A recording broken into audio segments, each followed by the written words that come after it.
भारत और चीन के बीच स्थितियां लगातार तनावपूर्ण बनी हुई है। इस बीच लद्दाख के चीन से ताजा तनाव के बीच army chief general Manoj Mukund Naravane लगातार दूसरे दिन लेह के दौरे पर है। ये दौरा काफी खास है क्योंकि इस तनाव को निपटाने के प्रयास के रूप में इसे देखा जा रहा है। इस दौरे पर गए मनोज मुकुंद नरवणे ने कहा है कि line of actual control LAC पर हालात थोड़े नाजुक और गंभीर जरूर हैं। इस गंभीर हालात के बीच हमने सारी तैयारियां कर ली है। जी हाँ, गंभीर हालात के चलते हमने एहतियात के तौर पर जवान तैनात कर लिए हैं ताकि अपनी सीमाओं की सुरक्षा कर सके। हमारे जवानों का मनोबल ऊंचा है, वे हर चुनौती से निपटने के लिए तैयार है।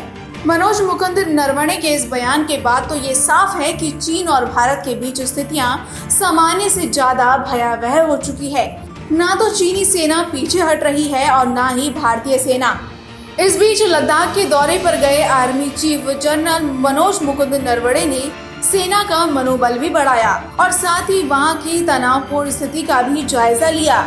उन्होंने इस जायजे के बाद ये बताया कि चीन से सटी सीमा पर तैनात भारतीय जवानों का हौसला 7वें आसमान पर है और वह किसी भी परिस्थिति से निपटने को पूरी तरह से तैयार है। आर्मी चीफ ने इस गंभीर मुद्दे पर कहा, मैंने कई इलाकों का दौरा किया, अफसरों से बात कर तैयारी का जायजा भी लिया। मैं फिर भी कहूँगा कि हमारे अफसर और जवान दुनिया में सबसे बेहतर हैं। वे न सिर्फ आर्मी का बल्कि देश का गौरव बढ़ाएंगे। चीन से निपटने के लिए हम पूरी तरह से तैयार हैं। आर्मी चीफ ने ये भी कहा कि हम इस मसले पर बातचीत से निपटने का पूरा प्रयास कर रहे हैं। कई दौर की बातचीत हो रही है। अगर यह असरदार रही तो दोनों देशों के लिए अच्छी होगी। आपको बता दें, पिछले 2-3 महीनों से चीन और भारत के बीच स्थिति तनावपूर्ण है।